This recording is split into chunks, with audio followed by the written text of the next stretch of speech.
नमस्कार दोस्तों, इस वीडियो में हम क्या करेंगे, जो आपका कंपेयरिंग क्वांटिटी एक्सरसाइज है उसमें से उसके कुछ क्वेश्चन को सॉल्व करेंगे। यहाँ पे जैसे आप देख सकते हैं, पहला क्वेश्चन क्या है, 72% of 25 student are interested in mathematics, how many students are not interested in mathematics. पता करना है कि यहाँ पे कितने नंबर ऑफ स्टूडेंट क्या है मैथमेटिक्स में इंटरेस्टेड नहीं है, और जो इंटरेस्टेड स्टूडेंट है, नंबर ऑफ इंटरेस्टेड स्टूडेंट है वो भी दिया हुआ है, तो परसेंटेज में दिया है। ठीक है, तो हमको पहले क्या करना पड़ेगा, number of student who are interested in mathematics. तो हमको पहले यहाँ पे निकालना पड़ेगा नंबर ऑफ इंटरेस्टेड स्टूडेंट, ये भी निकाल सकते हैं। नहीं तो आप क्या कर सकते हैं, सीधे सीधे यहाँ पे आप दो तरीके से इसको सॉल्व कर सकते हैं। ठीक है, एक तो हम क्या कर सकते हैं, आपका पहले क्या करें, हम लोग number of student find out कर ले जो कि इंटरेस्टेड है इन मैथमेटिक्स में। तो हम क्या करेंगे, पहले हम क्या कर सकते हैं, 72% ऑफ 25 डिवाइडेड बाय 100 करके कर सकते हैं 1। ठीक है, यहाँ पे आपने 1 जा 4 जा, यहाँ पे 4 1 जा आपका 3, यहाँ पे 18 number of any student, 18 number of student क्या है, इंटरेस्टेड इन मैथमेटिक्स है। तो आप 25 में से 18 माइनस कर देंगे तो नंबर ऑफ स्टूडेंट आ जाएगा जो कि इंटरेस्टेड नहीं है मैथमेटिक्स में। और दूसरा क्या कर सकते हैं, हम डायरेक्ट माइनस नहीं करना है, आपको डायरेक्ट फाइंड आउट करना है। तो हम देख सकते हैं कि आपका ये क्या है, 25% क्या है, हमारा 100% है। तो इस 100% में से क्या है, 72% आर इंटरेस्टेड इन मैथमेटिक्स है, और जो रेस्ट ऑफ परसेंट है, यानी हमारा 100 माइनस 72 करेंगे तो आपका क्या हो जाएगा, यानी 28% ऑफ जो 28% ऑफ ये 25 स्टूडेंट्स है वो क्या होगा, इंटरेस्टेड नहीं है मैथमेटिक्स में। ठीक है, तो इसके लिए क्या करेंगे, सॉल्यूशन में हमारा number of students who are not interested in maths लिख देता हूं मैं। ठीक है, इक्वल्स टू क्या हो जाएगा हमारा 28% ऑफ 25। ठीक है, तो हमारा क्या हो जाएगा 4 जा फिर 7 जा, यानी 7 टोटल नंबर ऑफ क्या हुआ, स्टूडेंट जो इंटरेस्टेड नहीं थे मैथमेटिक्स में वो क्या हो गया, हमारा 7 आया। तो देखिए हमारा क्या हुआ, इससे क्या हुआ, आपको माइनस करने की जरूरत नहीं, सीधे आपका आंसर आ गया। तो यानी दोनों मेथड से आप कर सकते हैं, दोनों मेथड से आपका आंसर क्या होगा, सही आएगा। अब देखते हैं यहाँ पे क्या करते हैं, आप क्वेश्चन नंबर, आप दूसरा क्वेश्चन देखिए, यहाँ पे क्या लिखा है कि if Chameli has 600 rupees left after spending 75% of her money, how much did she have in the beginning. यानी हमने यहाँ पे बता रहा है कि चमेली ने क्या कर दिया, शॉपिंग में 75 जितने उसके पास कुछ अमाउंट लेके गई थी मार्केट जाते टाइम में, उस अमाउंट का क्या कर दिया, 75% क्या हुआ, उस अमाउंट का 75% क्या कर दिया, उसने स्पेंड कर दिया। ठीक है, उसके बाद बचे कितने, 600 रुपीज़ बचे बस उसके पास। तो हमको पता करना है कि उसने घर से कितने रुपए लेके गई थी वो। ठीक है, तो आप बता सकते हैं कि यहाँ पे इसको क्वेश्चन देख के हम बता सकते हैं कि उसने क्या किया, 75% क्या किया, स्पेंड किया हुआ है। ठीक है, यानी अब क्या करना हमको, यहाँ पे दिया हुआ है रेस्ट ऑफ, यानी जो अमाउंट है वो रेस्ट ऑफ, यानी हमारा क्या है 600 क्या है, रेस्ट अमाउंट है। तो 100 से जो 75% उसने स्पेंड कर दिया तो बचा कितना परसेंट, 25। ये हमारा क्या है, 25 है। तो हम क्या कर लेते हैं, लेट चमेली had rupees x in the beginning. ठीक है, तो अब ये x का क्या है, उसने कितने x का जो हमारा होल अमाउंट है उसका क्या है, ये क्या है, ये हमारा 25% हो जाएगा। यानी जो अमाउंट है ये इस अमाउंट का, टोटल अमाउंट का क्या है, 25% हो जाएगा।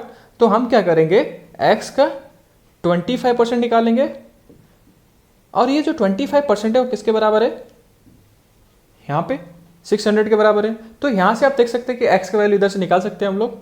ठीक है, हमने क्या किया, x into 25 equals to 600 into 100, यहाँ पे फिर क्या होगा, x equals to 600 into 100 divided by 25 four जा ये हो जाएगा आपका 400, 25 फोर जा 100, x इक्वस टू आपका क्या हो जाएगा यानी उसने क्या किया था, स्टार्टिंग में उसके पास कितने थे, 2400 रुपीज़ उसके पास थे स्टार्टिंग में। तो चमेली हमको यहाँ से हमको पता चल गया, तो अब लिख देंगे क्या, यहाँ पे लिख देंगे चमेली हैड ₹2400 इन द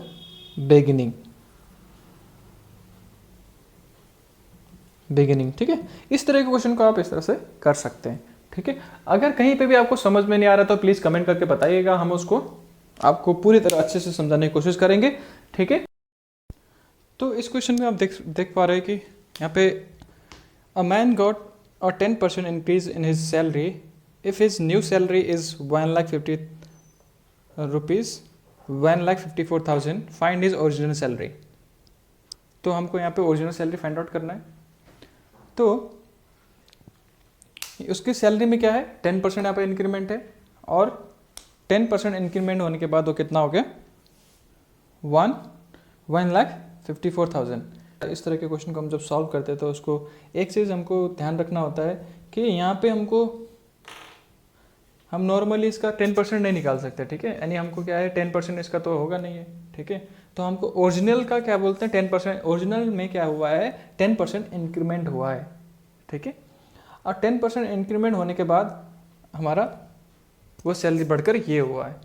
तो हम क्या कर लेते हैं, यहाँ पे आप ये कह सकते हैं कि ये जो 10% है, मान लीजिए कि उसका क्या था, 100 रुपीज़ सैलरी था। 10% इंक्रीमेंट होने से पहले वो था 100%। मान लीजिए इंक्रीमेंट होने से पहले ओरिजिनल सैलरी क्या था हमारा क्या है, let his salary, let his original salary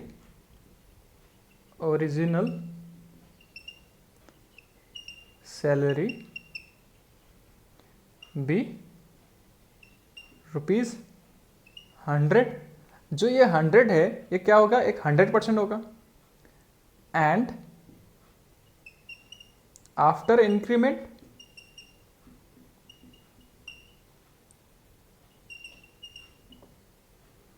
his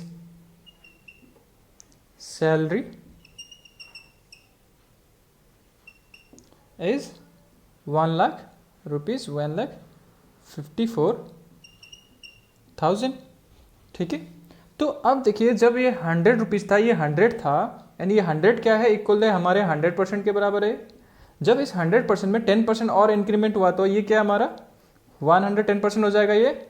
ठीक है, तो हमारा जो टोटल अमाउंट है वो क्या है, वो 100% ना होकर क्या हो जाएगा, 110% है। ठीक है, तो हम क्या करेंगे, इस वैल्यू का 100% निकालेंगे। इस वैल्यू का क्या करना है, 100% निकालना है। वही हमारा क्या है, ओरिजिनल वैल्यू है। सो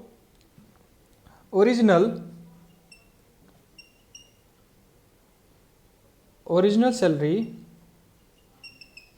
इक्वल टू क्या हो जाएगा, 100% ऑफ कितना, 1,54,000 का डिवाइडेड बाय 110। ये कैंसिल आउट हो जाएगा। ये हमारा 11 1 जा 11, 11 1 जा 11 हो जाएगा। यहाँ पे कैरी हमारा 4 होगा, 11 4 जा 44।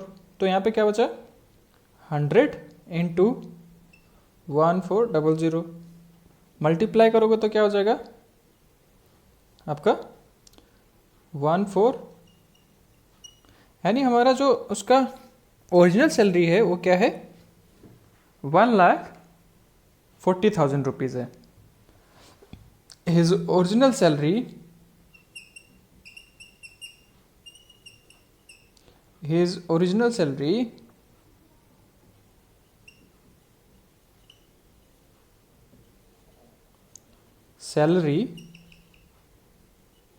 इज रुपीज़ क्या है हमारा, 1,40,000।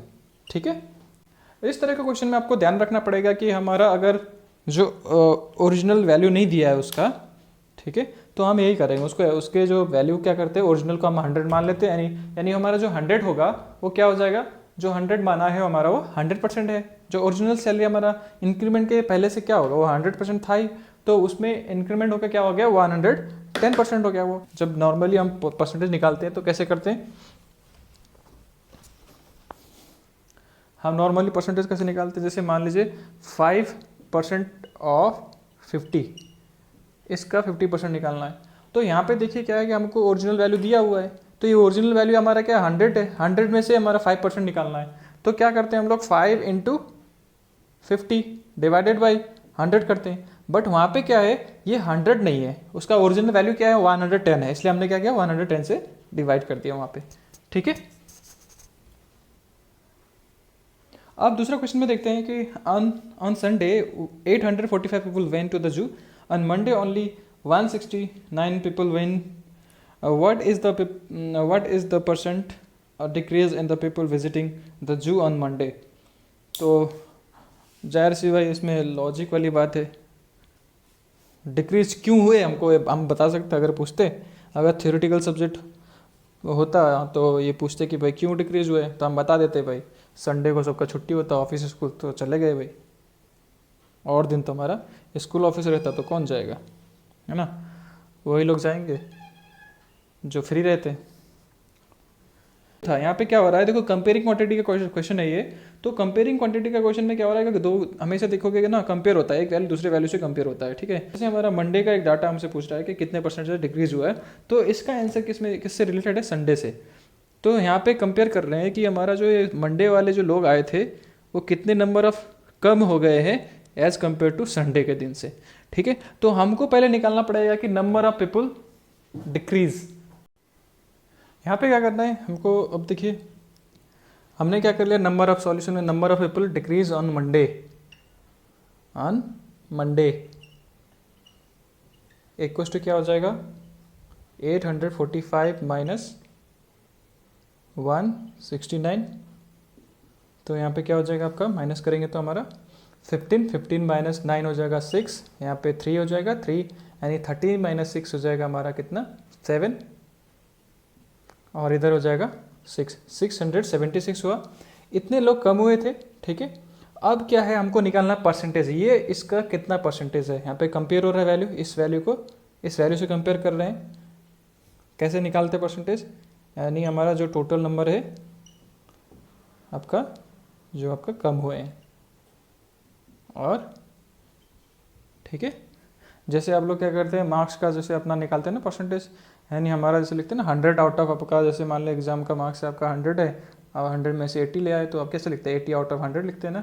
तो उसी तरह से हमारा क्या था टोटल मार्क्स, यानी 676 आउट ऑफ 846। हमको क्या करना है, ये जो है ये वैल्यू इसका कितना परसेंटेज निकालना है। ठीक है, हमने लिख दिया इसका रेशियो में, यानी हमको पता है कि जब भी हम क्या करते हैं दो वैल्यू को कंपेयर कर रहे हैं तो हम क्या होगा रेशियो में होगा वो, है ना, और रेशियो में है तो उसको परसेंटेज करने के लिए क्या होता है 100 से मल्टीप्लाई कर देते हैं। अगर 100 से यहाँ पे मल्टीप्लाई करने के बाद हमारा क्या आएगा, यहाँ पे आ जाएगा 5 से इसको कैंसिल आउट करते हैं, 5 2 जा 0। ठीक है, यहाँ पे हो जाएगा 5 1 जा, यहाँ पे हो जाएगा आपका, अब हम क्या करेंगे 169 1 जा, यहाँ पे 4 टाइम में इसका टेबल 4 टाइम करेंगे तो ये आपका कट जाएगा। ठीक है, तो हमारा क्या बचा 4 इंटू 20, तो हमारा क्या हुआ 80। तो कितने परसेंट से डिक्रीज हुआ था, 80% से डिक्रीज हो गया था उस दिन। मंडे को क्या हुआ था कि 80% कम लोग आए थे। ठीक है, एज कम्पेयर टू संडे। ठीक है, इस तरह से हम कंपेयरिंग क्वांटिटी का, यानी बहुत इजी सा क्वेश्चन है, बहुत इजी सा एक्सरसाइज है, बहुत इजी सा चैप्टर है। आपको क्या करना है, पहले क्या करना था, कुछ कॉन्सेप्ट होते हैं उसको क्लियर होना चाहिए, उसके बाद ही इसके क्वेश्चन सॉल्व होंगे। ठीक है, अगर इसमें से कुछ भी आपको समझ में नहीं आ रहा है तो आप हमको कमेंट करके बताइए, उससे रिलेटेड हम वीडियो बनाते रहेंगे। ठीक है, ये हमारा ये क्वेश्चन है प्रॉफिट एंड लॉस से हमारा ये। ठीक है, इससे पहले आपको कैसे इस टाइप के क्वेश्चन को समझने से पहले आपको पता होना चाहिए कि हमारा कॉस्ट प्राइस क्या है, प्रॉफिट हमारा कैसे निकालते हैं, कॉस्ट प्राइस क्या होता है। ठीक है, सेलिंग प्राइस कैसे निकालते हैं, सब इसे प्रॉफिट एंड लॉस हम कैसे निकालते हैं, आपको ये सब फॉर्मूला आपको पता होना चाहिए। ठीक है, और ये सब बेसिक चीज़ है। अगर आपको पता नहीं है तो आप प्लीज़ कमेंट करके बताएं, हम इसमें भी इस टॉपिक में भी हम वीडियो बना के डालेंगे। तो आप देख सकते हैं कि फर्स्ट क्वेश्चन क्या है हमारा, और shopkeeper biased 80 articles for 2400 and sell them for a profit of 16%, find the selling price on the article. हमको सेलिंग प्राइस फाइंड आउट करना है कि उसने एक जो आर्टिकल था वो कितने में बेचा, ठीक है। उसने कितने आर्टिकल खरीदा था, हमने लिखा नंबर ऑफ आर्टिकल कितने खरीदे थे, उसने 80 खरीदा था। तो और हमको पता है कि 80 नंबर ऑफ 80 आर्टिकल्स का प्राइस क्या है, 2400 है। तो अगर हम 2400 को डिवाइड कर देते हैं 80 से तो 1 आर्टिकल का प्राइस हमको पता चल जाएगा। तो हम इस तरह से हमने क्या किया, कॉस्ट प्राइस ऑफ 1 आर्टिकल। तो हमने क्या किया, 2400 डिवाइडेड बाई 80 किया, तो हमारा क्या आ गया, 1 आर्टिकल का क्या आया, 30 रुपीज़ आ गया। तो आप यहाँ पे देख सकते हैं फिर सेलिंग प्राइस ऑफ 1 आर्टिकल। अब देखिए 1 आर्टिकल का तो हमारा कॉस्ट प्राइस तो हमारा उसने क्या किया, कॉस्ट प्राइस तो उसका आ गया, ठीक है, यानी ये उसका कॉस्ट प्राइस क्या था, 1 आर्टिकल का 30 रुपीज़ था। लेकिन अब बेचेगा भाई 16 रुपीज़, जो 16% के प्रॉफिट से अगर वो बेचेगा उस आर्टिकल को, तो इसमें परसेंटेज यानी प्रॉफिट प्राइस भी ऐड होगा, यानी वो क्या है, प्रॉफिट प्राइस क्या है हमारा 16% है, ऐड कर दिया। और ये जो 16 है यानी 30 का 16% रुपीज़ इसमें ऐड होगा। तो 30 का 16% निकालते हैं तो हमारा देखिए प्रॉफिट कैसे निकालते हैं। अगर प्रॉफिट हमारा क्या है 16% है, 16% ऑफ 30 रुपीज़, तो डिवाइडेड बाय 100 करेंगे तो हमारा यानी रुपीज़ 4.8, यानी हमारा क्या हुआ, 1 आर्टिकल पर उसको प्रॉफिट उसने कितना लिया था या कितना हुआ था, 4.8 रुपीज़ हुआ था। और यहाँ पे उसने फिर अब जो बेचेगा क्या होगा, हमारा कॉस्ट प्राइस प्लस प्रॉफिट रहेगा, यानी अगर उसको प्रॉफिट हो रहा है तो ऑब्वियसली हमारा cost price plus profit amount रहेगा। अगर लॉस होता तो हमारा क्या होता है, cost price minus loss price या लॉस अमाउंट, ठीक है। तो हमारा इसको प्रॉफिट था तो हमने क्या कर दिया, CP cost price plus profit, यानी हमारा कॉस्ट प्राइस 30 था 1 आर्टिकल का और इसको प्रॉफिट हो रहा था 4.8 का। तो टोटल हमारा एक आर्टिकल उसने कितने में बेचा था, 34.8 में उसने क्या किया था, आर्टिकल को सेल आउट किया था। किसके लिए, 16% के लिए, 16% प्रॉफिट के लिए। ओके।